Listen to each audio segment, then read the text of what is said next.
spend any time with these substances. Kind of owe it to yourself and the rest of us to bring it up to speed. So also, we do have our guest in the studio now. Siobhan is here. I'm going to bounce this off you. This is a wild card. I'm going to introduce Siobhan. I've already introduced you before you were here, of course, and what you do and what you've been doing, and we're going to find out. But hey, just before we get to that, the military. Do you know much about the military? No, thankfully no. Oh my goodness. Oh, there she is. There's her microphone there. Okay, Kim's all right. Thankfully no. Well, but if I was a veteran, I would definitely want to partake in utilizing cannabis to help deal with my PTSD. PTSD, maybe some pain also, right? Oh yeah. Anyway, the Department of National Defense has established a recreational cannabis policy, and it is, I wasn't able to get any opinions on this from folks in the military, despite hanging out with a bunch of them on the weekend. Anyway, the Department of National Defense wants to ensure the rules are clear to its more than 100,000 members. According to an internal draft of the cannabis policy, members will be banned from consuming marijuana 8 hours before duty.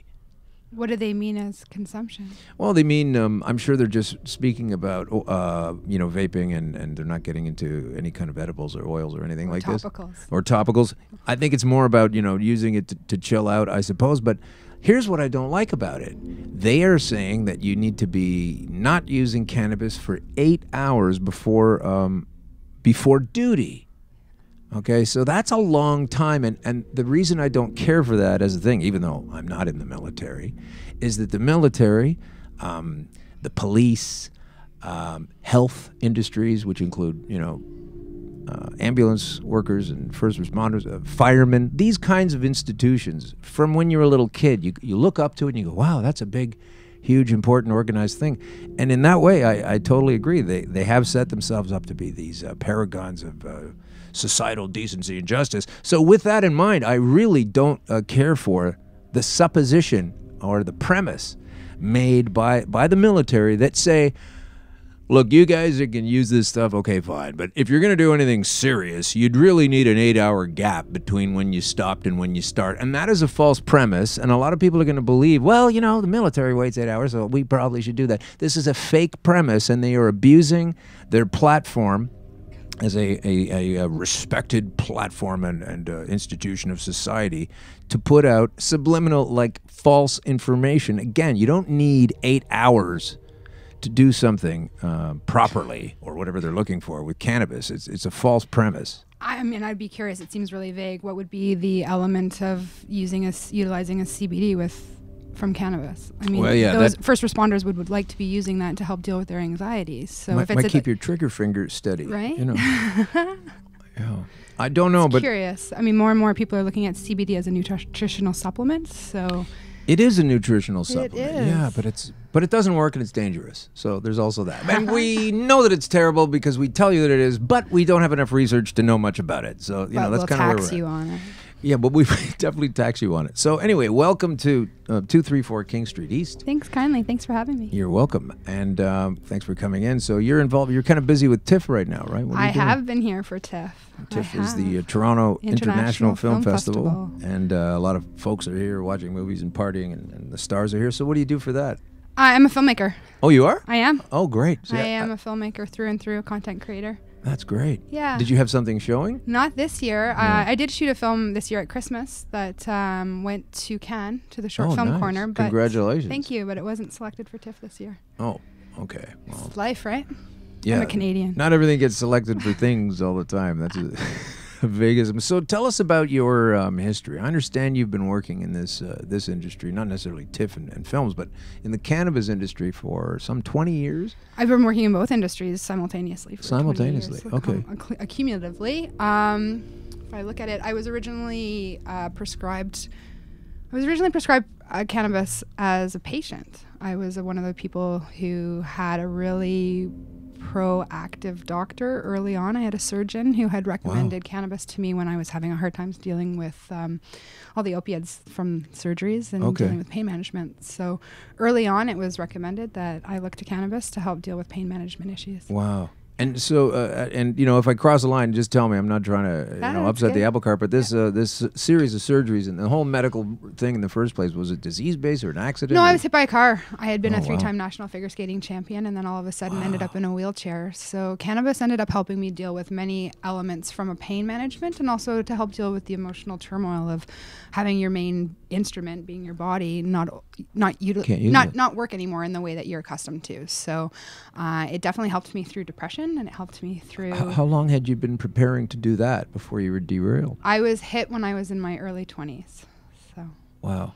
And how long had you been skating, though? I mean. Oh, ever since I could stand. Oh, really? So you were, in your mind, you're like a future gold medalist type of thing, or? Well, yeah, that's what I was doing. So, and I'd been an athlete. I'd been not just figure skating. I'd been a really avid skier and swimmer and sailor. I moved out west. I grew up here, but I moved out west to be able to teach sailing and skiing while going to university. Oh, that's cool. I went to university. I originally went to study political science with a focus on international relations, but because I'd been hit by this car, there was no wheelchair access to my classes. So they recommended putting me in a theater class because it was on the ground level and they could just wheel me in.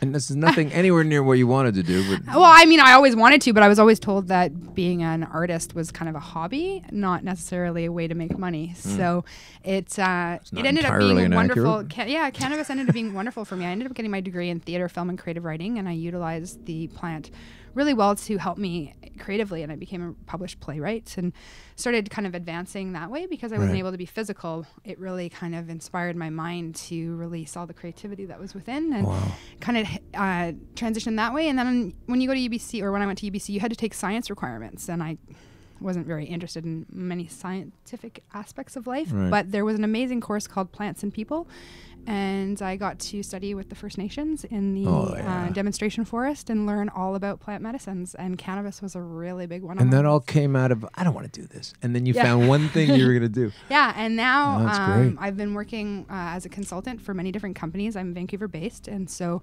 the one that I've been working with over the past 3 years has been Cannalife Botanicals, and they're an amazing company of women. Oh, yeah. Let's find out about that. Yeah, I want to mention something about that product, that Cannalife. I've got some, I've used the olive oil once. It was so great. On your popcorn? No, actually, I would shoot a tablespoon or two into a smoothie in the blender, and that was, it's great. It's amazing. We work with the coconut oil as well, which is also wonderful in smoothies or a bulletproof coffee. Our products are a lot different from others on the market because we work with a plant infusion. Oh, so what's that about? What do you mean? What's the difference there? We decarb the actual flowers, like the buds, and we then infuse them in coconut oil and in olive oil. So they go into like a bladder-like system. How long does that have to soak in? That's part of the proprietary, low and slow. But it's not like a tea bag where you throw it in for 3 minutes. No, we have definitely a proprietary approach to this low and slow. Well, can we get one of these proprietors in here and answer them these questions? But because of that, we're really potent. I mean, 1 teaspoon is 25 milligrams for us, whereas most people are used to 1 tablespoon being 25 milligrams. So I'm a big dosage fan. I think power pack that stuff, and then it's up to you to take in tiny little diminishing amounts until you can handle it. Not let's sell a bunch of fake, shitty, watered down stuff, and that way you'll be safe. I agree wholeheartedly, insofar as having responsibility in regards to labeling and being accountable and having your products tested. We do work with a third-party lab to test our products, and that had been a world that BC I lived as well? In. That is in BC, one of the 18 approved by Health Canada for testing cannabis, and I worked there for a while. So I'm really big on creative compliance, but compliance insofar as properly educating the consumer in regards to what exactly are you giving them in their medicine. Right. So at Cannalife, we work with different plant essences in collaboration with one another. Cannabis is an amazing amplifier. So can you specify what that means? Well, insofar as like our arthritis balm, it works so well for people who have any kind of joint issues because it's not just the THC and the naturally occurring CBD in the plant medicine, but it's also us working with lemongrass, cedarwood, ginger, all of these amazing. And why is that good? And I'm not being critical, because but cannabis why? It's an amazing matrix of a plant that really has this beautiful synergistic effect with other plants. So it brings out all of the best qualities. So right now we're working with an amazing CBD tincture, and we're also working with chaga mushrooms. Oh boy, that's really good. To facilitate immunity support and just well-being all around. So when we work with different adaptogens or different plants that worked well with one another, we get the optimal effect of both of them. So we really work with this entourage effect. And is that like with the terpenes when they reflect each other? Like if you eat, for example, mango, and then an hour later you partake of cannabis. It'll intensify the situation. And yet if you feel you've had too much, then you want to head over to some orange juice or some lemon. Black pepper. Or CBD. Yeah, or CBD is a wonderful antidote to I was just reading how it doesn't do anything and it doesn't work. I don't know what you're talking about. Let's go back in time a little bit to... Makes my THC not work as well. No, it'll flat it down a little bit, But where is... when you were this young girl, I'm going to say, who was sidelined from... this is... At this point, I mean, you're that was 20 years ago or something, but you're a little kid, and this is all you want to do. So that's your whole life. It's a big deal. It's only 10 or 12 years to somebody else, but that's your whole life of cognition and aspiring to this goal. And when that was shut down, so you were 18, 20, 19? I was early 20s, like 21, and 21. I had a head injury at the same time, so I had to learn how to talk again. I had to learn at the same time everything from that car crash. Oh yeah, I had to learn a lot all over again. It was a really interesting process. And do you remember what I'm trying to find here? Is of the mind. Do you remember, or can you describe the sensations and or awarenesses or realizations that put you to the place of like, well, I really wanted to do that, and I'm still upset about not doing that, but the whole transition where you eventually had to get to a point where you were okay with it. You can't just keep crying about this skating thing forever. It's interesting, for a long time my accident did define who I was and how I kind of related to the world, because it had been such a significant, had such a significant impact on my life. Like it literally changed who I was and where I was going to go and what I was doing in my life. So I think for a long time I had to really deal with some anger issues. And some abandonment issues, because my family wasn't there when it all happened. Like I was immediately forced into like the welfare system as somebody who had like major cognitive challenges. And so it really taught me tenacity, that there's going to be nobody in this life that's going to be there for you but yourself. Right. Oh, hello. So I don't know why this is... It was definitely a learning experience, and it made me a better person. I don't think I had looked at disability issues or accessibility in the same way. I think until you have somebody who has challenges with mobility, you don't really realize what a horrific state our society is in. Like, God help you if you have to go to Mimico. There is no elevator at Mimico. Mimico what? Station on the GO train. Oh, really? Nope. You're just not supposed to go there if you need a wheelchair. You need to get off public transit. So it's really I can see how old places might not have it. 18. I don't know. It's kind of like your human rights. No, this is access. No. Technically speaking, but government funded. I mean, there's some public places access to public transit. True. No, that's what I mean. But you've got this funded system. I mean, you might find an old restaurant somewhere that doesn't even have a bathroom. Never mind access, and it's like 100 years old or something. Absolutely. But when you have a transit system.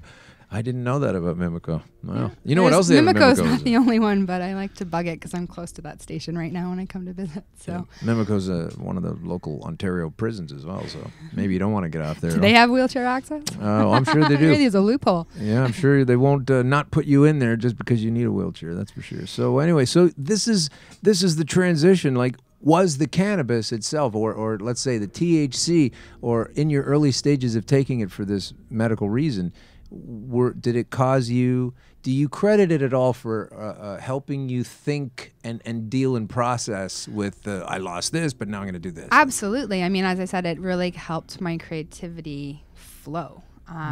But yet it was interesting. I had to be closeted. It's only been in the last couple of years that I've actually been able to admit, that I'm ACMPR and that I've got a license for 198 plants. And, it's taken a long time to kind of come out of the dark into the light, so to speak, to be able to be candid about my situation, because for the longest time it was not acceptable, it was not understood, and there was a lot of discrimination as a result of me having to utilize it as a medicine. Even now, I mean, I was smoking something the other day and somebody was like, "Oh, you're starting already?" And I was like, "Well, they're still doing that." He's like, "Oh, you're really lucky, you're starting really early." I'm like, I don't think being 10 years in a wheelchair is really lucky. I don't, can I help you shift your perspective? Because you're an ignorant ass right now, and I will happily educate you on this is my medicine. And would you say that to a diabetic? Well, no, but that's the thing, is that they're still doing it. I mean, you were dealing with this at the inception of your problems, but this is still going on. Like you can have a prescription and the whole deal is like, oh, you're not going to do that here, are you? Oh, I had a doctor who didn't even want to renew my prescription because it was going to be legal on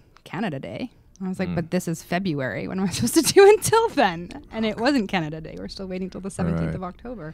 And they don't tell the insulin people that. No. So it's interesting. I spent a lot of time educating the educators. That was really great. I found a new dentist the other day, and he started talking to me about CBD. And he's like, is this when I prescribe you CBD? I said, only if I can wholesale it to you. Oh, nicely done. So it's nice to see that there are practitioners who are becoming more and more open to utilizing the amazing aspects of cannabis. And I think it's only going to be a matter of time until the other amazing plant medicines start. Oh, yes. Well, we're just starting to crack that open a little bit, specifically on psilocybin, but there's lots of other things. Absolutely. My very good friend Salome runs the Canadian Cannabis and Hemp Conference that happens in Vancouver in September. And this year they've adopted and opened up the format of the festival to include many more plant medicines, to include Iboga and all of the other amazing amplifiers. That's a show on itself, just on Iboga. I'm sure that is a crazy factor of mental health, that you can go through this particular journey, preferably with someone who knows how to administer it. And you can, from what I've read, people have dropped off with an 85 to 95 successful percentage of never going back, recidivism rate of cocaine. Major addictions. Anything that you're addicted to. Just the addiction, because the addiction itself is some kind of a wiring in your brain. And you might be addicted to glue. You might be addicted to, whatever, candy. So it's wonderful because she brings in specialists also for ayahuasca and all different types of amazing mushroom plant medicine. So it's nice to see through organizations like MAPS that a lot of the advocates who've been working for the legalization of cannabis, not necessarily the regulation of cannabis that we're ending up with, but the legalization of cannabis as the lovely kind of beast kind of takes its iteration, and it turns that now other plant medicines will be included as well. Yeah, it's about time. And I think the resistance for the past 80 years or 40, 50 years we've been fighting to get it back, that's not going to be the case for all these other ones. They're going to knock down like a house of cards. You're not going to need to wait 50 years to get legal. I mean, there already is legal mushroom prescription, but to have it more mainstream, as mainstream now as cannabis is about to become. But even with how mainstream cannabis is going to become, I think there's a lot to be concerned about in regards to, I'm a big proponent for craft. It's like, what's going to happen with the amazing strains that I depend upon to manage my both physical health and my mental health? Yeah. What's going to happen when I'm let's get to that. Here's a way I want to lead into that, because I already wanted to discuss that aspect is, in that you have been a legal, so to speak, patient or whatever for a couple of decades, right? ACMPR, you got that originally, or no, it didn't exist. I've only had my ACMPR in the last few years. So at the beginning, when you didn't have it, what was your thing? You just get a prescription of weed from a doctor? And there was no that. It was all black. It was all black market, the whole thing. Oh gosh. So when you've now come across growing it in my yard with like amazing tomato plants that used to, like, I had these ornaments. That good to grow with it, right? It's good to grow with it. Well, and I would put the tomato plants through and then attach on my little ornaments, like you put a Christmas ornament that looked like tomatoes, and kind of. So no one's the wiser. Once upon a time when I grew in my backyard. That's cool. So I haven't done ACMPR. I've never filled out any forms that meant anything. Right. I mean, a lot of dispensaries. There's a benefit. I was busted. able to travel here on the airplane with a lot of really great things that you can't get here. Right.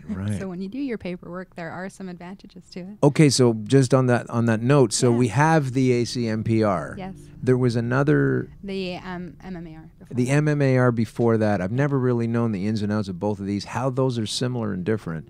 And so, never mind about that other one, but how are you going to manage, or what do you understand about your needs and benefits from the transition from whatever this ACMPR is now to what it's going to be on the 17th of October? I think one of them, if I may be just really candid and just kind of shoot from the hip, I think one of the biggest challenges around the ACMPR for me personally has been being able to find a grower to work with that is accountable, that is squeaky clean, that would be approved by Health Canada.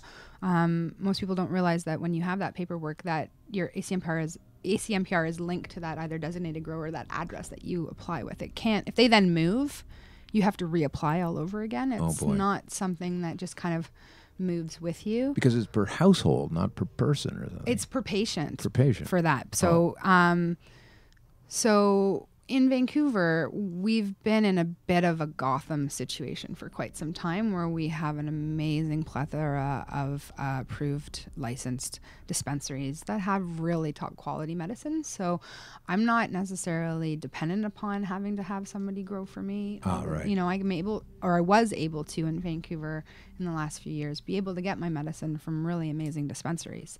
And that's what's going to shift. So when you said you had 198 plants, though, license for a plant, license, so that doesn't mean my prescription is for 40 grams a day. Wow, so that means you personally can legally grow 198 plants in a facility, or designate this to other people somebody to else, do and on your Health behalf. Canada has to be involved in that process. So if you can designate it out, that's correct. And even when you're growing for yourself, you still need that paperwork. A lot of people are like, "Oh, I have my prescription," but you actually need to have your license to be able to do. And is that an annual thing? Well, my prescription will expire every year, and I have to renew it. So. I'm able to, with that, I can either grow for myself or have a designated grower, or I can then take that prescription to a licensed producer and have them fill my prescription. So, okay. And can you split it up? Like, I'm going to grow 100 plants and you're going to grow 98 of my other plants, or? Yeah, I mean, and I think you need not split it up that way, but you could say, like, I'm going to get X amount from my grow, but like in between, you can then rely upon the licensed producers, because I mean, you can have a bad crop, things can get hit, you can get mites, things go sideways, right? It's a beautiful matrix of a plant, but she can be a bit of a finicky bitch. Did you ever have a time, because I read about this in the 90s from some people that so you're getting your medicine, and then all of a sudden the place making it has a mite problem, or a pesticide thing, or whatever, a blight of some nature, and then your stuff doesn't come. That's right. And you phone them up and say, "Well, where's my thing?" They go, "Yeah, next month." Yeah. And you're not hearing this with insulin or these other main kind of regular drugs. So that's where it's almost necessary to participate in a hybrid model, where you're able to get your medicine through either a licensed producer, or in Vancouver there are some really amazing dispensaries, which is MMJ or The Village. MMJ, he's a busy man, eh? Clint? Do you know Clint? I love Clint. He is a busy guy. He's doing really well. People. We tried to get him on a while ago, and it didn't work out in April. But he's flying around the world everywhere. He's off to Amsterdam next. Yeah. So this is a guy running MMJ Canada. That's and correct. They have a lot of places have come and gone already, but he has found a way to. He's not going anywhere. He's a great foundation in our community, and he's an amazing advocate, and he's got the tenacity to make it happen. Right. Well, I wish him all the best. In MMJ. I wish him all the best, and I want to find out some more about these other companies, and I'm going to lead in with this question. So in that you're so involved with Cannalife and doing all these things, and so you're obviously not a conflict of interest working at a bunch of other companies that are ostensibly chasing the same profit margin. I think with Cannalife Botanicals, we're different than some of the other companies that I consult with. As I said, we work with whole plant medicine, full plant spectrum. We're all women. We make things by hand. Everything's locally sourced and organic as much as possible. I have a mandate that's very much met at Cannalife in regards to we don't use any solvents in the extraction process. We just use heat and cold. That's it? Why would you mess with a good thing? No, I know. I just use ancient remedies of heat and cold. We don't need to strip Answer to that question is because you can get away with it and it's cheaper and quicker, and my ethics are lower than yours? That's not an answer. That's called unacceptable. That's called no, it is. Your QC does not meet my requirements. I agree. But you know that kind of thing happens. Absolutely, which is why it's really important to align with companies and have a strong mandate to not proliferate that bad behavior. And that's one of the reasons it can be a good segue to why I spent a good year creating the Know Your Medicine campaign for Northern Vine Labs. And all right, well, let's get to that. Let's you brought that up perfectly well. Northern Vine Labs was a subsidiary of Abatis Pharmaceuticals, and it was then taken over by Emerald, which is an LP.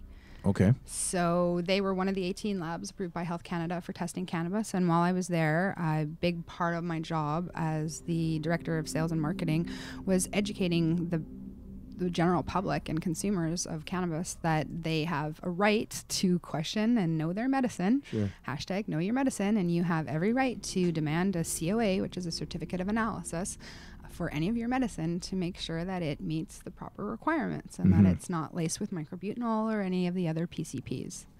It's fascinating to me that this, let's say in this capacity, a medicine, because it's also a food and a recreational thing and a meditative thing and a spiritual sacrament and everything else.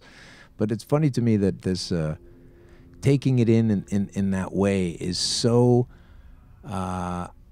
people really want to understand, and they should, and this is great. And when they don't, I try to get them to understand this. But there seems to be an open desire among most of the users to learn so much about all of these things, from the different cannabinoids, the terpenes, and how all this stuff works, if they're using it as a medical thing. Absolutely. And I think to be mindful of like the PCPs, like a microbutanol, one of the reasons why it was flagged and has been given such attention by Health Canada is when you combust it, so through the decarb process, that's when it becomes a problem. Right. And that's when you're experiencing a lot of challenges with the lungs and everything else. There have been quite a few times I've come back and I haven't been able to bring my medicine here under the old system. And I've had to, rely upon the dispensary system here in Toronto. And I've gone home with a horrific cough and like spewing up horrible mucus. And it's like, that's the repercussions of microbutanol being utilized. And,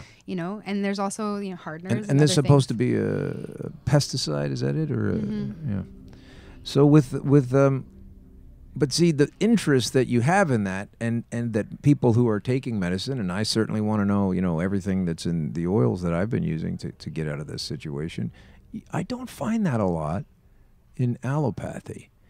If someone's on a birth control pill, or someone's on a heart medication, or someone's on an appetite stimulant, or they don't give a shit what the little components are and the things in the pill, as much as I know that people that take cannabis, they don't want to know how to create it, they don't want to know how to grow it, they don't know how to get their own. They just go, yeah, my doctor gave me these pills, I don't know, they're not working. And there's sort of almost a wall of, I don't really want to care or know about this. Yeah, but it's not the same with food. What do you mean? Look at the difference with how people have an approach to food, and if they're going to go I mean with Safeway, medicine. I mean with cannabis, they want to know. Loblaws versus going to Whole Paycheck. Oh, absolutely. There's definitely a consortium of people who are really more mindful and aware of what is in their food and how are they taking that in. So I agree with that. But I mean, with people with medicine, they seem to go, yeah, you're the doctor, you know everything, just give it to me, I'll pay for it, I got a plan. With cannabis, it's like, well, is it sunshine grown or is it lab grown? Do they use this? Do they use that? Is it microbutanol? What are the other components? What kind of strain is it? Like, they have so many interesting questions that they want to know what they're taking in. And with the doctor in medicine, they go, I'm on chemo. What's in it? Well, I don't know.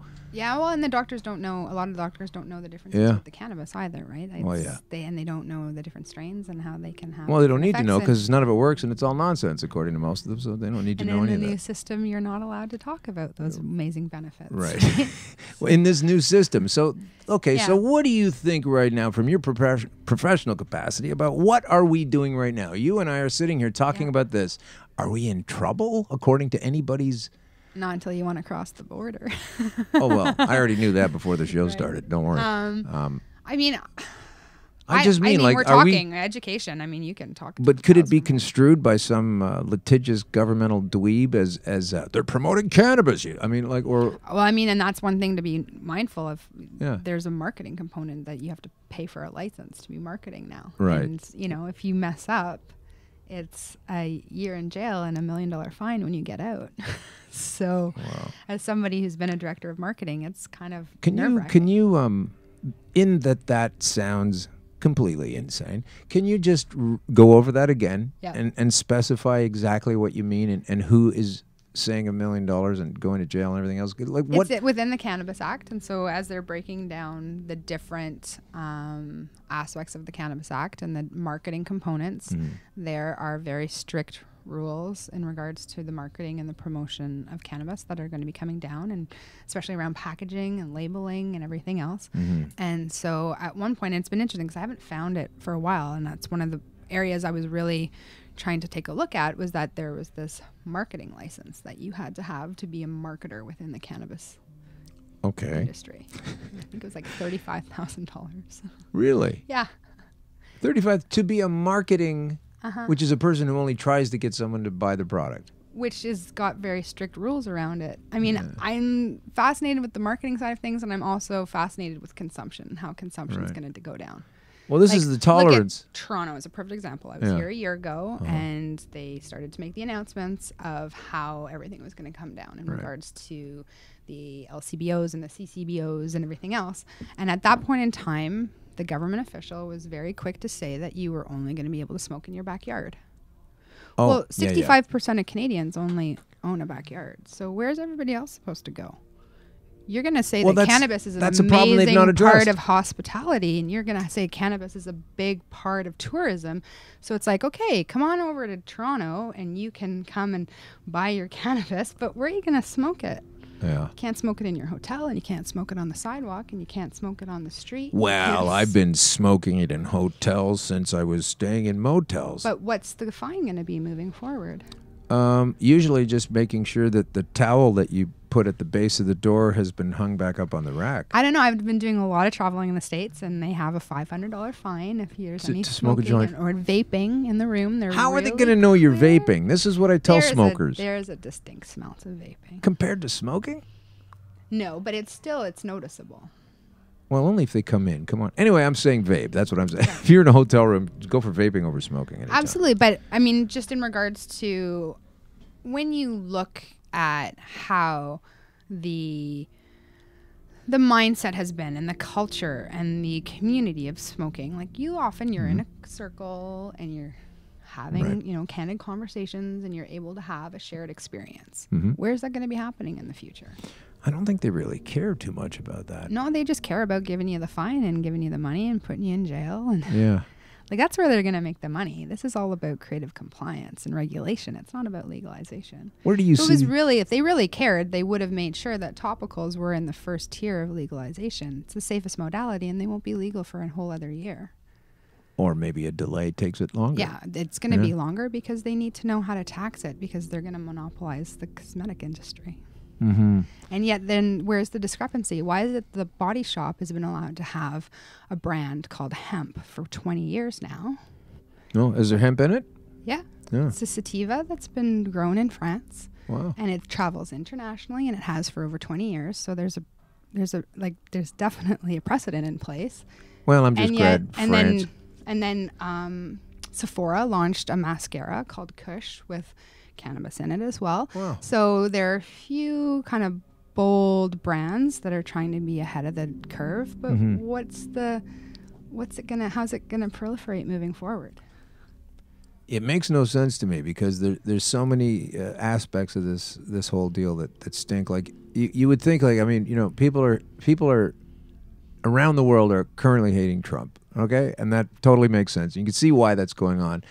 But you can't imagine that in that country where they're totally hating Trump, they actually have more advanced and intelligent legislations in a lot of areas, like such as the repatriation. Yeah. And people that went to jail and people that had their lives ruined, they're actually going to them first and going, okay, we're going to switch it over, but are you guys okay? Do you want some help? We don't have anything like that here. Not yet. Not yet, but it's not in the legislation. It wasn't listened to by the folks on a hill that were... But there's a lot that's not been listened to. I mean, ultimately, no medicine should be taxed, and there's only two medications that are taxed in Canada right now, and that's cannabis and Botox. Oh, Botox is a medication? It is. Oh, Jesus. For migraines, it's phenomenal. Oh, okay, right. I thought absolutely you meant phenomenal. to use it for, And a bunch of other issues. Right. It's used for people who have, I can't remember the name of the challenge, but when you have sweating issues, it's often injected into certain... Botox, right? I was just thinking of the plastic surgery. It kind of made me laugh. And but that's the way things get rolled out. Most people don't want them to be rolled out that way, and yet it's almost like an anti-democracy every day that this thing rolls out. I mean, it's just like, hey, here's a whole bunch of stuff that's not really reasonable or fair or well-researched or tested. It's the way it's going to be. You're criminals if you don't go along with it, and now we're going to reset the clock. Yeah. Like, I can't believe, and I'm very disappointed in us as a people, are going, okay, yeah, sure. The sheeple. Yeah. The sheeple. I'm really so tired of, you know, I don't know what it was like for you, but talking about these upcoming laws and all these ramifications for years, people go, oh, no way. They're not I have to win the lottery because apparently I need a chauffeur now. Yeah. Yeah, exactly. I need a chauffeur. Not going to be able to drive. Can't drive. No. Can't really drive anymore because you can, and you can spend forever never getting pulled over, but likely you're going to get pulled over. And you will test positive for cannabis. Oh, yeah. I sweat and I'm off-gassing, right? In yoga class. They're like, who's sparking up? I'm like, sorry, I'm just over here But sweating. you don't seem impaired to me. You just seem... I'm functioning. I'm impaired if I don't have my cannabis because I'm in so much pain. So that that's I can't the false function premise in the world. So this is the challenge. Right? That's what our challenge is. Back in the day when I was having seizures, it was my cannabis that got that to go away, and I still have a driver's license as a result. I'll be afraid to use it in the future. But if you're shaking and wobbling because you didn't have it, then there's a problem. You're legal and you're okay. You're illegal and you're okay. You're just going to cause some problems. Yeah. Right? So this is the problem, is that so many, the cops are doing this. They've just been barreling through with this nonsense. The whole premise sucks because you could be on a gram a day right now. And if I haven't taken any in a few weeks and I take a little bit, I'm going to be on the moon and I can't drive and I shouldn't, and you're okay. Yeah. And the premise is that if you test positive for cannabis, that means you're obviously impaired, and here comes all the legal problems. This isn't even a true thing, and most people are sitting there going, oh, well, I guess that's what they're going to do. And I hate that part of us. The compliance and, well, you know, they're the government. I guess they know what they're doing. Like that thought, why does anybody still have that thought? It's incredible to me. I don't know what's going on. I would concur, especially with the past few mayors that you've had here. Oh, come on. I'm sorry. Our mayors I just don't what do you mean? What are you talking about? Oh. I watched Turn the News on the other day. I thought I was having flashbacks from a few years ago. I'm like, what the heck's happened in my hometown? Well, the brother is now the premier, not even the mayor. It's even worse. You know, people are like, maybe the guy's going to run for prime minister one day. Doug Ford. Shh, don't put any ideas in his head. You know what? I was just saying to Danny, our producer, in the way, and I was saying how funny it must have been to this. He's basically what this guy has done. He's a premier of Ontario. If you're not from around here, he's a real lug. His brother used to be the coke snorting mayor. Now he's the premier of the whole province, and this guy is now trying to say that he's going to change the laws about how elections work in this province. And specifically, there's a Toronto city election. There's a lot of wards, 44 wards and 47 councillors, and they want to chop it down to 25 wards and 25 councillors or something. And as an idea, it's acceptable for conversation. But you don't launch this plan with a couple of weeks left in the election. Like the guy's a mental case. So even if you like what he's doing, he should have done it after this election and talked about it later. So he's already poor leader, so it's already nonsense. But he is now the leader of this province, and the notwithstanding clause was invented by Pierre Trudeau. Who's the father of the guy that he hates, and he designed that thing to appease Western premiers, and now this Ontario premier who hates Trudeau and just learned the word notwithstanding yesterday is going to use this thing. Yeah. And someone had to explain to him what it meant. Can you see him sitting there as they say, like, okay, we're going to use the notwithstanding clause to do your thing. I'm not withstanding. I'm sitting down right now. No. It means actually Trudeau invented it. I don't like that guy. I don't want that thing. No, this might actually help us out. You know, like he doesn't get anything. But now they're going to trample over our rights. Anyway, where does that come into the story that we are talking about here? Further erosion of rights and an acquiescence to letting it happen. Well, and what I find so interesting, I've been spending a lot of time working as a consultant and doing a lot of education. And so in Vancouver, there's been a really great group that's kind of opened up called Elementa Women, and it's run by Camille Ritchie. And it's about bringing women together in kind of an old school storytelling circle format where people have very candid conversations about cannabis. And it's amazing just to think and to hear all of the misnomers. And I mean, this is the wonderful thing in this time, is that we can come out and we can discuss things and we can bring together the research. Like what kind of thing that's ridiculous that you heard? Just give me an idea, because I'm sure I've heard something like it. Like what kind of nonsense have you heard someone, really believe?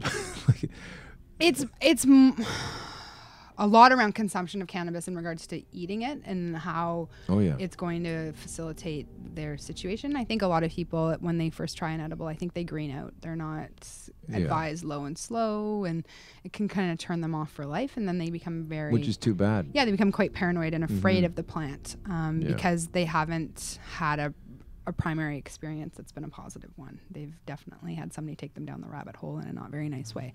So we find that, I'm dealing now with a lot of women who are kind of going through menopause, and a lot of people who've gone through menopause, and they're kind of like in the later. Does it help that? Oh God, yeah. Yeah? Oh, yeah. I'm not even, of course, thought about that, but how does it, like, what do they get? Hot flashes and... Hot flashes. We have at Cannalife Botanicals, we have an amazing pleasure oil. I honestly don't know why. Pleasure oil? I don't know why I leave the house. It's like, holy cadoodle. and it goes everywhere?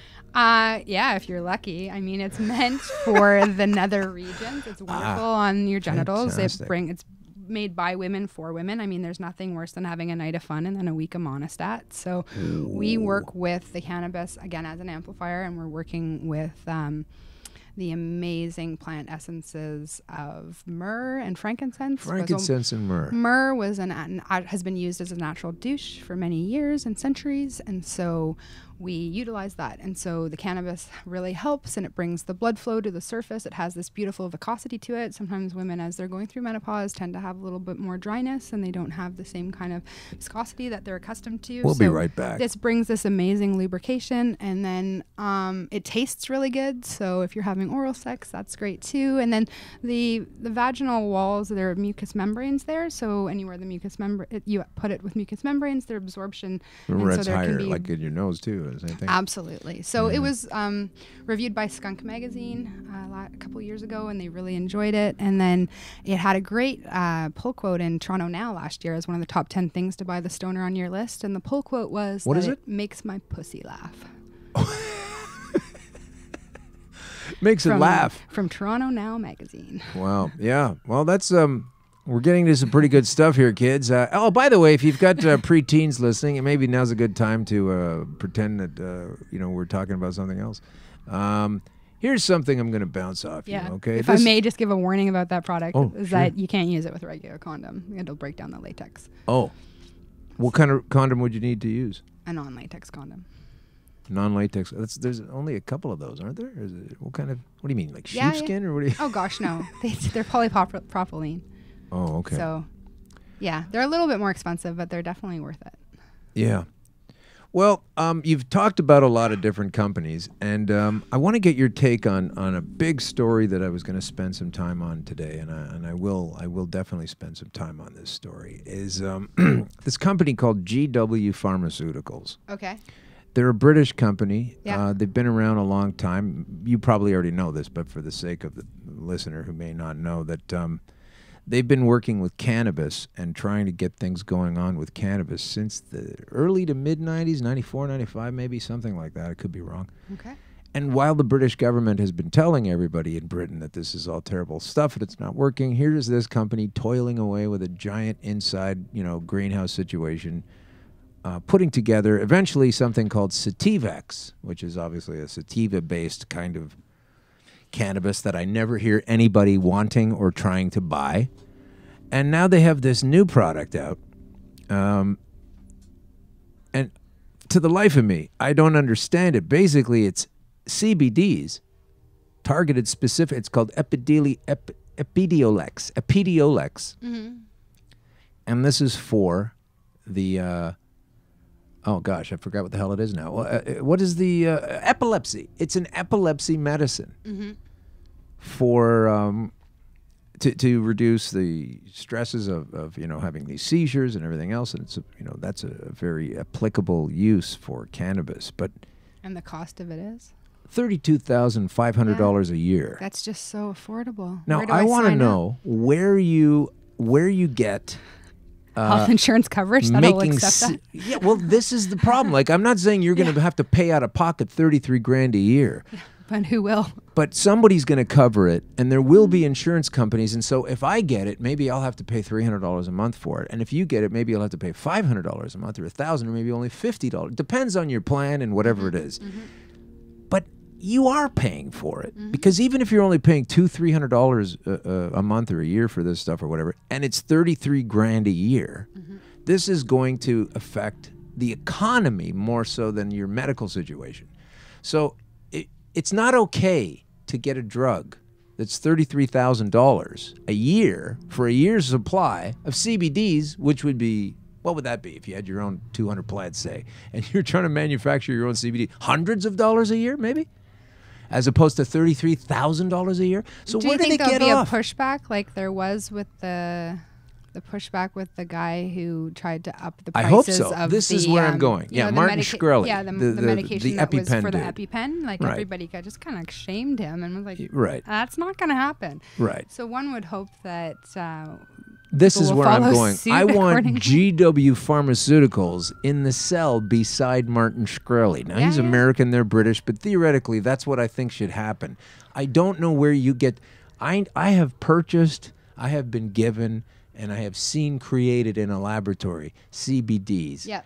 No one said to me, this is about $33,000 a year. No. Like, I don't get where people get off on doing this. And again, it's sanctioned by the government. It'll be $60K for like a kilo of it. Yeah. It's ridiculous. Right? But not for a single serving. And they have, here's the problem too, is that they have problems. They have big problems at good old GW Pharmaceuticals in England.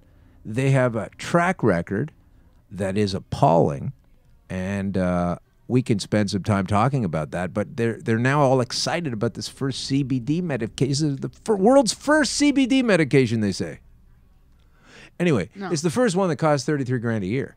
But I don't understand why, how, when. So this all comes down to governmental handshaking, politicking on the inside. You're lobbying when you're a lobbyist and in the business, and then when you get in to the government and you benefit from the rules, and you keep, they just keep ratcheting up how they control things, and we can't seem to get past it. That's why I like people like you, who are very well versed on all these other topics. There's different ways to go. I'm really fascinated right now with cobaiba. What is that? It's a plant out of Brazil. Oh, God. Cobaiba? Cobaiba. How do I spell this? Cobibia, I believe. Cobaiba. Oh. Cobaiba essential oil? Yeah. Kind of Cobaiba doTERRA? Yeah. Okay. Look at that. I will. This is great. Young Living Essential Oils, Cobaiba Essential Oils. What does that do then? I'm not going to read all this, but what does it do for you? It has the same effects as CBD, but it's legal internationally. Well, thanks for that. See, I've never heard of this. But then I start to worry about the sustainability of it and how is it being sourced and is it being ethical, and when everybody gets on board with it, because they're not going to be able to afford the $33,000 CBD. Well, that's amazing. Well, thanks for that. It's also a moisturizer. And you can only buy 1 bottle a month from doTERRA, so they're trying to trying to be on it in some regards, but I think more and more we're going to find ways. Yeah. It's like can't go over it, can't go under it.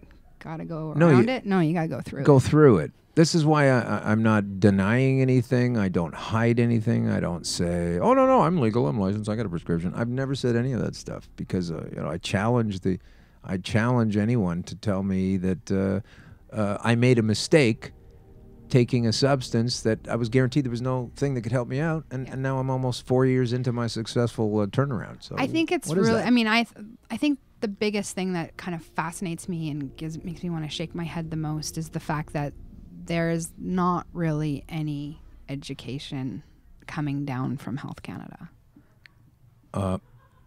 That's a great point. I actually had a question for my other guest on this part, but let's go there. Do we not find that troublesome? It's hugely troublesome. Like, how can they be the authority yeah. and yet not be giving any directives? I mean, I can't believe it became so apparent to me when I was here for Lift in May. Yeah. I came to Toronto and I listened to the mayor's talk and how they've been given John Tory?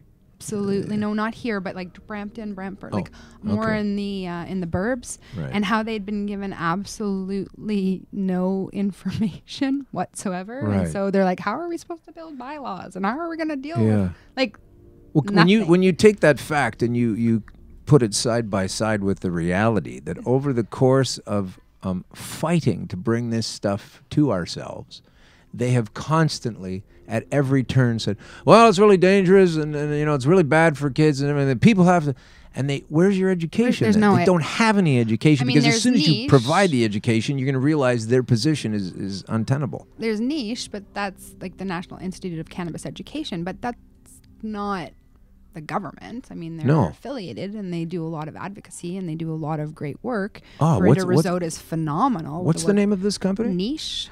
NICHE, the National Institute for Cannabis. And hemp, probably? Hemp. Education. Education. And that's great. They do really wonderful work, but again, like, they're not responsible. Yeah, they're not responsible. I mean, they've come together and they're doing some really great work, but it's not like there's a branch of would it be Health Canada? Would it be in your mind, and this is probably completely unworkable, but in your mind, would it make sense that if the government said, yeah, we do really need to know a lot about things, and hey, Niche, do you want the contract to and then Niche provides us this information? Are they that solid in your mind, or I mean, compared to the bunch of governmental researchers putting out a bunch of stories, would you trust them with the truth? I think they'll need help. Yeah, I mean, it's a large initiative. But they would be able to do it. I'm just gobsmacked that there's nothing really happening. Yeah, well, it's 5 or 6 weeks away, and of course the government sings this song of what about the children, what are we going to do? But they don't have any information that says how we should teach them about it, or since you're introducing this stuff that you've always been worried about, how should we present this information to kids? It seems like I'm getting more information around that from blogs from like the Young Mummy Club, YMC, or whatever it's called, or like Erica M, and different people are out there kind of talking. Right. So it seems that people are getting more warmed up to the idea of wanting to share their stories and kind of do education through like a co-learning experience or a co-sharing experience. But there isn't like a directive that's coming straight down. I think even when Health Canada upped the PCP list that labs had to adhere to, there wasn't any really big change or notification. There wasn't any time. They were just all of a sudden told they had to have these on the list, and they were expected that they had the SOPs in place to be able to do it. And some of the labs, like, it's going to take a year to figure that out. Well, I think it's not like anybody's done it before them. Where I could see through the artifice of this, and it's been constantly upsetting me, basically calling them on it. Like, where is your education? Is that to me anyway, and people think I'm nuts, that's okay. But to my logic, exactly. To my logic, what I say is the government that's going to make cannabis legal and it's going to be a sell. We're going to change the way it was. We're going to do that platform notion idea. Let's go back to 2015 when Justin realized he was going to win, and they might be doing this, and him and Stephen Brofman can make out like bandits. Sidebar, sorry. But what I'm trying to say is that at that time, and you're really going to bring it in, and you're saying, let's hire a cop to write the laws, and let's do... When they were at that stage of figuring it out the way they wanted to figure it out, that is when they needed to learn what it all is. That is when they needed to learn how to present which data to children that they care about, that they need to present. That is when they needed to have done the research to say, okay, now we're going to let everybody use this, or this is how we're going to run it. And it's important that kids know this, so here's all the shit we learned, and this is what you got to know. They didn't learn any of that. People came in and said, it's good for this, it's good for that. They completely ignored that. They went police street all the way. And now they're saying, oh, we don't have any information for the kids. Then you lied. You fucking lied all the way from the beginning on down to this. And this is what I can't tolerate, because I know a lot of people are making tons of money working with them, like the bigger companies and stuff, but I just can't get past it.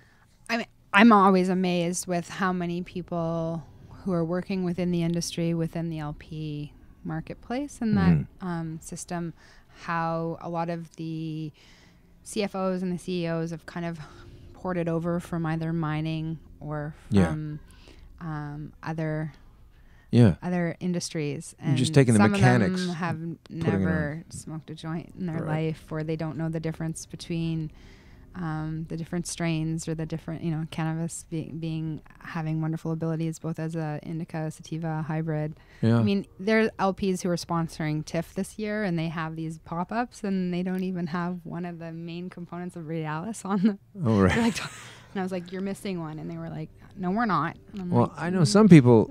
Yeah, that's a mindset of the corporate policy, but I know some people who, personally, who have said that cannabis is nothing but a horrible thing. You should never take it. It's terrible and stuff. And then as soon as it became invest worthy, those same people, well, they're making it legal. I guess I'll make some money. Like they've been preaching against it forever in their own, heart and ethos. And then as soon as their pocketbooks, totally. But their pocketbooks, And isn't it funny to be investing heavily into a cannabis company on the one hand and then chastising your child on the other hand for using cannabis? I mean, that's, I'm probably one of the few that, I worry about my boy and how it goes down and how it's going to go down. I'm of the mindset that unless there's a strong medical reason, you shouldn't be partaking in cannabis until your 20s, because the emotional development doesn't happen in the same way. So I know people are often shocked when I have a lot of friends who are coming to me and they're like, oh, my teenager's starting to smoke. Like, should I be taking them to the dispensary? Or I'm like, you should have them read this study here on emotional development. Not that that's going to be helpful for the teen, but it might help the parent have a better understanding. Like, I think parents, again, this is a place where education needs to happen, because they're seeing that there are dispensaries like in Vancouver that are legal. So they're like, okay, our government, our mayor's behind this. Each of these dispensaries have paid $35,000 for their license. So there's something to this. Some of them have partnerships with the BC Cancer Foundation, and they've got their plaque on the wall. So, and yet it's like, how do I deal with my kid who wants to use this recreationally? Right. Yeah. It's tricky. It is tricky. It's a tricky time. And then they're also learning to drive. And it's like, oh, jeez. It is tricky. These licenses, this is another thing. Once again, there's no care. There's just, I care to choose to suck as much money out of this thing as I can. I care to choose to cash your check. Now, I heard a ridiculously large number the other day, and I can't remember if it was like, I think it was 30,000, but it might have been 3,500. Okay, but whatever it was, it's in Kamloops. I should check this out. But the specific thing in Kamloops was that to get this particular business license for a cannabis, whatever, anything you're doing, is this giant number. I think it was 35,000. That's what it is in Vancouver. Yeah, and then for if you want to do make your own wine store, beer store thing, it's up at $298 a year or something. So, and again, it's like they get to compare it, right? How do you do it's this? the optics. I have a very big problem with this, because I'll say to my friends and my colleagues, because they're like, oh, it's going to be at the liquor store. I'm like, right, because you go to get your prescription for Viagra at the liquor store, right? And you go to get your prescription for your antidepressant at the liquor store. Right. Like, the optics is wrong. That's why when I saw that Shoppers Drug Mart had signed a deal a little while ago, I was like, that feels a little bit better to go to the pharmacy. But yet at the same time, I think everybody needs to be a little bit of a disruptor. One of my favorite things is being given a new prescription and then going up to the pharmacist and saying, how does this interact with my prescription for cannabis?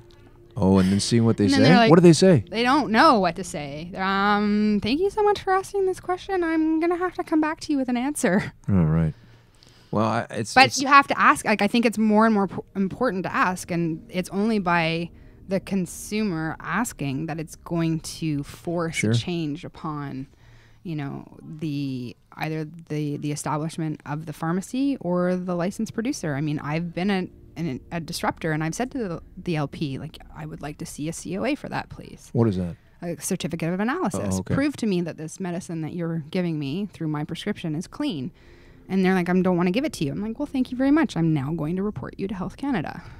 Wow. Is that what happened? That's what's happening? That's what you're supposed to do. And a lot of consumers don't know that. They don't know their rights. They don't know that if an LP refuses to give a certificate of analysis, that is your due diligence and your responsibility to report them to Health Canada. Wow. if somebody at Healthy Island is going to answer the phone is a whole other matter. Right, right. Well, not everybody does what they're supposed to do. Like people that have an allowance for a certain amount of cannabis, and then the recommendation is that anything beyond that, you have to pour cat litter in it and throw it in the garbage or whatever. It's like, yeah, I'll get right on that. How do you deal with? That was a fun one at the lab because. Did you do that? No, we had to. You have to destroy everything. Yeah. Nothing can leave the lab except for the test results. Like you're not allowed to have anything leave. It all has to be destroyed. And so funny, we had the cable guy come one day, or the internet guy, and he was like, when I work at because there's big product on the desk waiting to be tested. You know, when I go to the vineyard, they give me samples after I've hooked up their internet. And I'm like, oh, like here. Sorry, we can't help you with that. As much as we'd like, we're bound by laws. Well, this brings it back into what I was going to ask anyway. These comparisons that they've used, like, okay, so this gentleman right here who was trying to get this free weed because he went to a vineyard, he thinks he can get free weed at a place that's when people are looking at it as a drug versus a medicine. And again, this goes to my plants and people course that I took back at UBC. It's like, what's the difference between a drug and a medicine? Right. What? I don't know. I didn't go to that course. You tell me what a drug and a medicine is. It comes back to like what's the difference between a flower and a weed, right? It's about personal approach and how you're using it. I mean, they look at medicine as something that's used controlled and respectfully, and it's something that you're not abusing. It starts to turn to a drug when you're not using it in the spirit in which it's being given to you, and you're taking advantage or liberties or utilizing it. I mean, your doctor can give you T3s, but if you're going to do those T3s with Tylenol and do that recreationally, it's a whole other matter. Well, with anything, you need the education. I mean, you get a prescription. It tells you right on the bottle what you're supposed to do with food, without food. Yeah, which is why we need to go into the pharmacies and say, how does this interact with my cannabis? Like, I'm always fascinated. I have thyroid disease. How is this going to interact with, is my CBD going to counteract my Synthroid and my Cytomel? I've been asking this question for years, and I still haven't had an answer. Yeah. It's uncomfortable because a lot of the pieces, God complexes don't know, and they don't like to say I don't know. This is where we need to call them out, though, because what they do, and this is the medical people and the governmental distribution mindset people, they say they compare it to tobacco. Yep. And they say, oh, well, you know, like tobacco is, but then you can't just walk down the street and smoke a joint because it's not like a cigarette. And then they, well, it's not like tobacco like that, just the other stuff we want. And then they go, well, that's actually like a booze. You know, we have to sell it like booze. And then you go, oh, so great, I can sit out on a patio then and have it. Well, no, it's not like booze like that. No. And they keep changing. Yeah, it's like you can't. At one point I was writing a piece of for an article, and it's like you can't smoke it in a boat, you can't smoke it in a moat, you can't smoke it in a car. It's like back to Dr. Seuss, Back to Dr. Seuss. And again, to this compliance component, how is this going to go down? Especially as we start toting, we are the first G7 country to legalize cannabis, and we're going to be utilizing that and leveraging it for tourism. How are we going to take care of the problem when they all come and want to smoke up? It's not going to be like Amsterdam, right? Here's a question that may fall flat, but as a long timer, what do you? This thing has been available for such a long time, and they've been able to look into this, what it is similar to, what it isn't similar to. Why do you think they're so unprepared right now? Given it's not like they didn't get the heads up for decades and decades. And, of course, Harper's conservatives were never going to bring it on. But why do you think that these guys... I think it's very similar to the prohibition with alcohol. I think it's how are we going to regulate this so that we can make the most money possible. I think to eradicate the black market and the gray market, it's an arduous task. And unfortunately, in my wisdom, from my experience, I feel that in the next year, the black market's going to proliferate more. Why? Because it's still, there are rules enough to create the shadows that the black market is, right? Yeah, and I feel that because Canada's and certain provinces like Vancouver, like BC and Vancouver, there have been so many products that have been readily available through the dispensary model that people are not going to tolerate not having their medicine for the next 8 or 9 months. I mean, honestly, if you're here now not doing that. And you say October 17th is the date, and yet amazing dispensaries such as MMJ are not going to be open until April is the date that Ontario is saying now, right? All right. What are you going to do in the meantime? Well, if I'm Clint, I guess I'll travel the world. But everybody else. You see what I'm saying? Like the black market is going to proliferate. Yeah, no, it's designed demand, to proliferate. Right? This is what I agree, and I think that supply and demand. I think that when we, not really we, you and I, but when we folks who set those policies create those policies, you already know that's going to happen.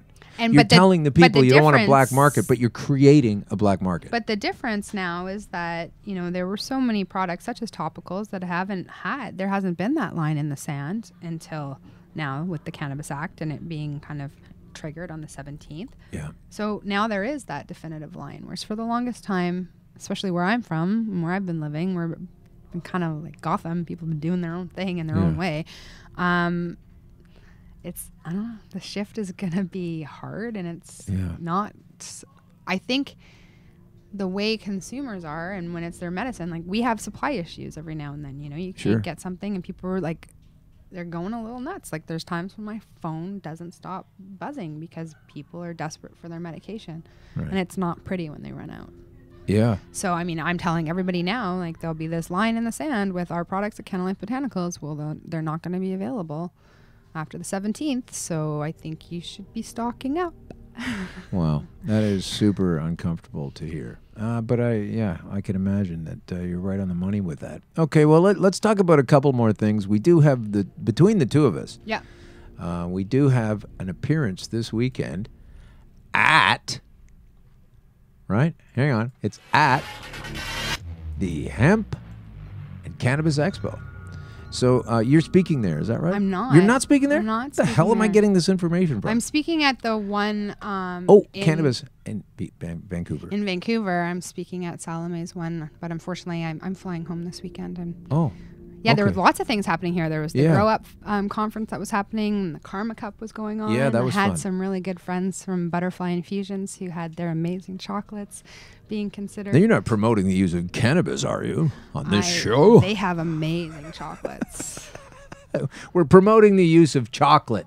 Okay? And sometimes the chocolate has cannabis in it, right? They're nut chocolates. And they're nuts. There's nuts, they're vegan chocolate, so there's no We milk. care about the kids. The kids love chocolate. You got all kinds of chocolates. I have a special lockbox for these chocolates. You do. Have you heard about this? I didn't think I was going to ask anybody about this on this show, but have you heard about they're saying that 2040, 2050, there will be no chocolate. Heard about that? Wow, you've just made me very sad. It's terrible news. One of the things that I really I know. We got Trump, we got Doug Ford, but I'm going, what about the chocolate? What about the chocolate?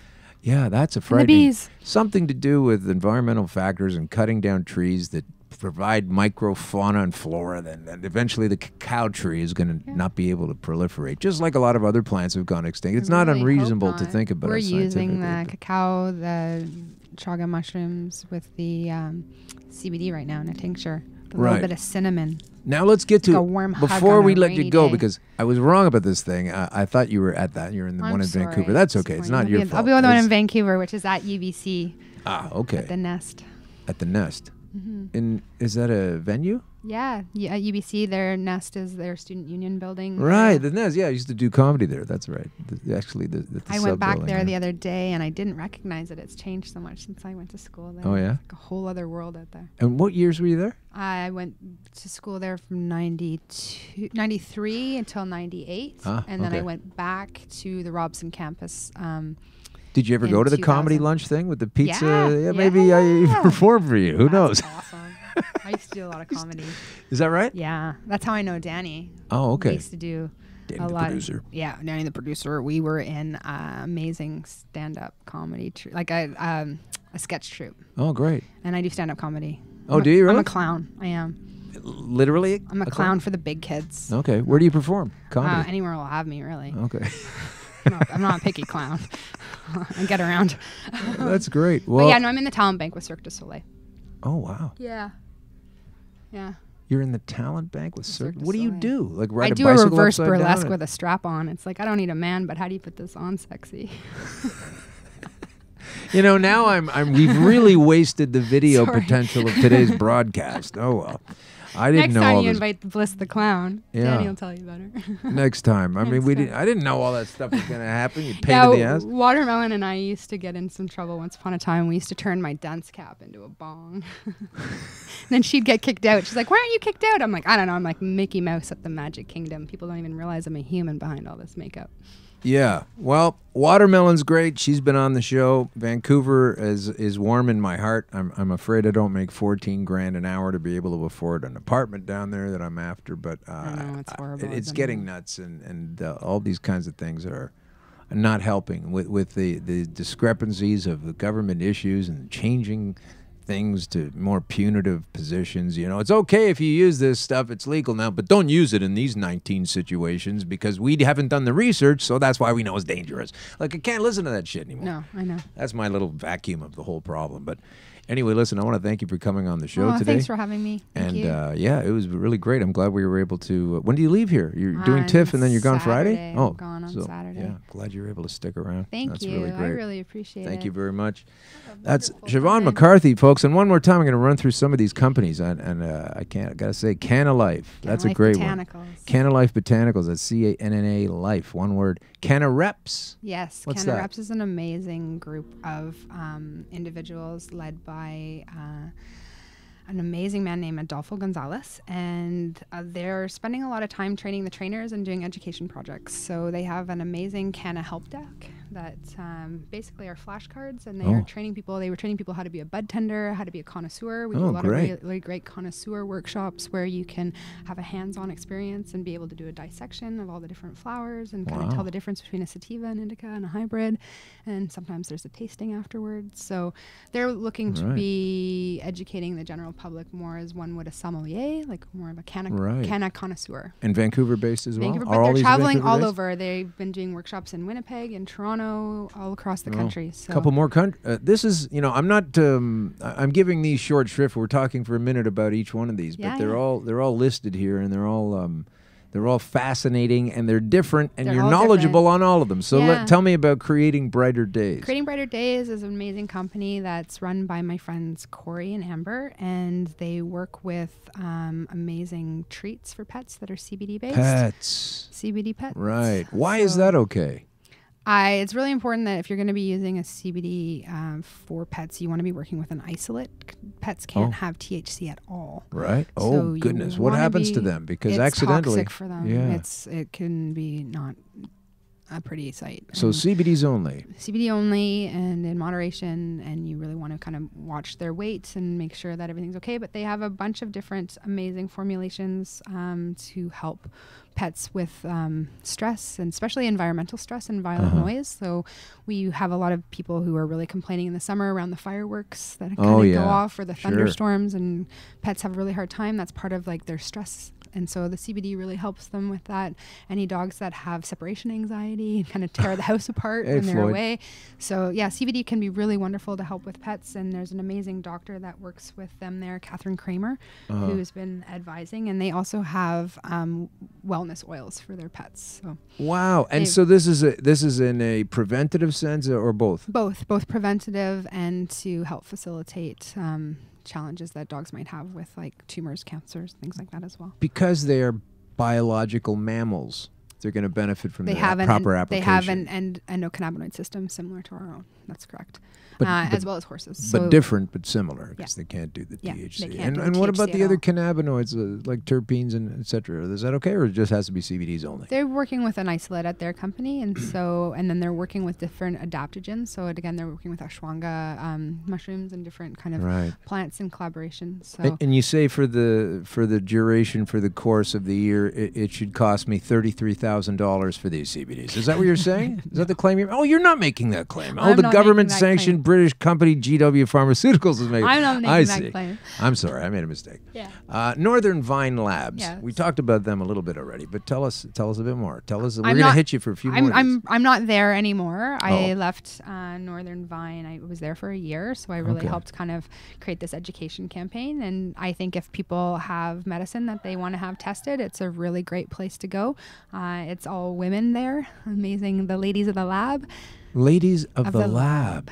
Love them. We can, Would they do an interview? You could ask Jakey. She's the head of sciences there. She's wonderful, Dr. Jakey Thompson. Would we be able to do like a Skype thing while they're wearing their lab coats? I could put you in touch. Would that be cool? She's great people. Let's talk to some science She's very busy, heads. So I can find some ladies. Well, heads is, you know, you're not getting gender specific with that. Head is gender fluid. Yeah. So I'm just trying to...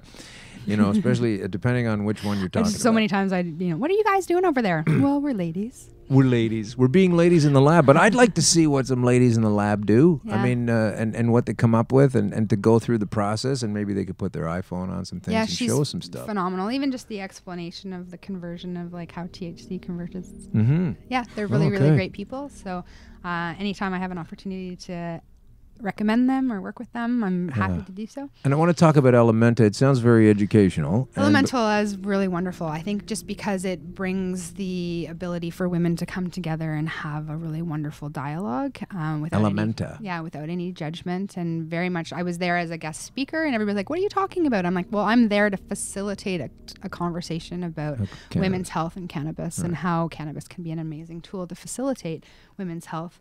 But I'm just there... And I'm there to kind of facilitate the conversation. Okay. We're in a round circle and everybody kind of comes forth. And it's wonderful. You have people there from the age of 18 and we have senior women there as well. Wonderful experience. Okay. And that's run by Camille Ritchie in Vancouver. Okay. But they have chapters across Canada and in the United States. It's a company out of the United States originally. Well, before we get to find out from you all of your contact information, if you want to share some of that, your Twitters, etc. There's one more company. Yes, there is. That I've got to teed up. It's fashionablyhigh.ca. Fashionably High. Now that sounds really like the most partying version of all of these companies. What I love about Fashionably High is that they are bringing amazing products to the marketplace that help facilitate consumption. But you're not going to get your Rastafarian. There's not going to be any Che or.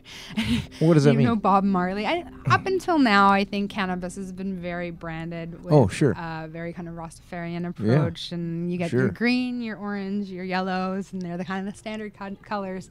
So this company has been really wonderful for putting a spotlight on the feminine approach to cannabis. So they have beautiful teacups that are pink and golds, and they have wonderful stash boxes that you can sit on your night table with like a beautiful pleasure oil and a nice little vibrator in there. And they just have a really great classy approach to the feminine consumer of cannabis. The feminine consumer of cannabis. And let's not make fun of that, guys, because if it wasn't for feminine and cannabis, you wouldn't be able to get high at all, right? It's a female plant. But tell me what you do with a male plant. Me, personally?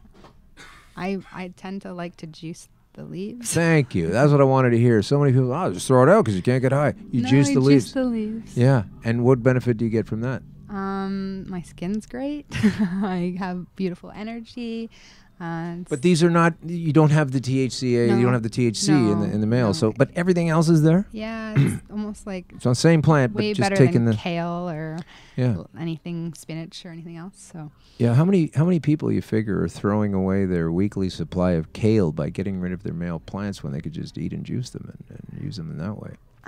You know, I think that there becomes this line between the consumeristic machine of the proliferation of the female plant for production, and then there's people like us at Cannalife where we look at the whole plants and we look at whole approaches and not kind of compartmentalizing the plant all the time, but wanting to utilize the plant as much as possible. As much as possible, yeah. So if you're growing at home and you've been doing that for a while and you've been very fastidious about removing the male so that he doesn't errantly pollinate the female, get it out of there, but then run it through your Oster slow masticating juicer and take that in, and you can make ice cubes out of it and throw it in your smoothies, and it's all about this particular.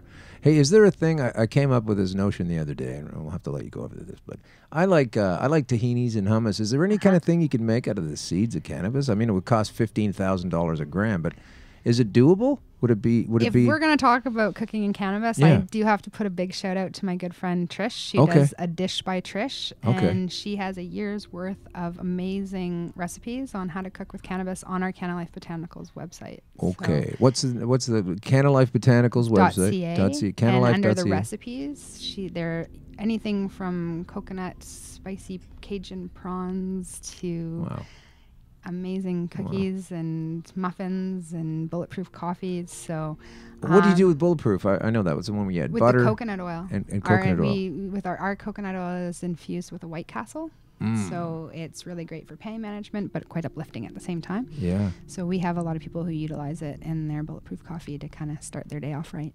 Nice. Well, now they'll need a chauffeur too. Yeah. Well, you need one anyway. Even I feel like that's my new business. It's like I'm gonna have to come up with a chauffeur company. That's a great idea. Yeah, 2 events. Could have I that's one of the things that I'm really pushing, similar to the Elementa events, is this creative compliance around consumption and private clubs and picking people up, introducing them, and then dropping them home at the same time. Just call Weedber instead of Uber. We don't even have Uber out west. It's ridiculous. Oh, yeah, they made some laws. All right. Well, I know everywhere's different. There's no consensus on taxis or Lyft or Ubers or cannabis distribution or what's good for the kids. But I'm really glad to meet you. I didn't understand how well invested in knowledge and experience you were in this field. And I always feel like I've learned a ton of things that I didn't know and should have known. And so hopefully folks listening have also enjoyed basically you just open up a treasure trove of knowledge from Siobhan McCarthy. Thank you. And it's great to have you around. Of course, we mentioned all the companies. So where can we reach you if we want to find out what you're up to, or your Twitter or something? Do you have any? My Twitter is Siobhan is Bliss. It's kind of a crazy name. Siobhan is, this is why the Irish drink.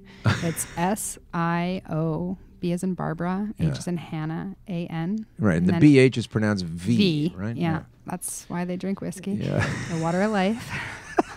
And then it's I-S, and then Bliss, B-L-Y-S-S. So that's my Twitter. And my company is Red Trike Media. Red Trike? Trike. Like T-R-I-K-E? Yeah, like a tricycle. Okay. Yeah, Red Trike Media. Okay, so like trichomes? Is that what we're talking about a little bit? Just tricycle. Oh, just tricycle. Okay. The old school approaches to life. Yeah. Yeah. Well, you don't have to. You don't have to worry about it. Pedal fast and with a couple of training wheels on the back. If you want to get a motorcycle, but you're a little bit nervous, you get a sidecar on there. Right. All right. Well, listen. This has been great. We will be back next week with I don't know who. We're not sure. Kim knows. She doesn't tell me when we're live because it drags out the drama more for the listeners. I really sure hope that we can get more of this kind of knowledge from people who are sitting here telling the truth. Yeah. I mean, this is all we're talking about. This stuff is really great. It is really helpful. And I don't know why more people don't avail themselves of this knowledge. Maybe they will now that it's legal. Do you figure there'll be a bump in people on the evening of the 17th trying it for the first time and deciding, oh, I don't like that, and then just a one-day sort of increase? See, and that's once again where we needed to have more education to tell people low and slow. Low and slow, yeah. They're going to, I'll try it. Now the government says it's legal. I guess I'll have a joint. I mean, I don't even really want to talk to you about much else if that's what your compass is, but I'm kind of curious to find some willing newbies. You're kind of curious, or you're kind of curious? I'm kind of curious. I'm very curious to see a bunch of people who would never have done it, and only because it was illegal. Yeah. And now that it's legal, it's like my mom. Okay, we'll try it and see how they react to it. It'd be kind of funny, I think. Yeah, and if I was to give it to her in a gel cap, she'd take it in a heartbeat. You give it to her in a joint, she can't run fast enough the other way, right? Oh, wow, that's true. Gel caps, folks. Yeah. Gel cap, that's another key component of a lot of this medicine. Never really, it's the unsung. We're a pill popping nation. Yeah. That's where it's going to go. Yeah, I think it's important. The anonymity of it. It's a great way to go about it. All right, well, thank you very much for coming in. Kim is... Thanks, Kim. Kim is, can you thank our guest, please? Thanks for coming. I'm more thank you to Kim. She's amazing. Kim's amazing. She's promoting the same show she's working on as an operator, so we're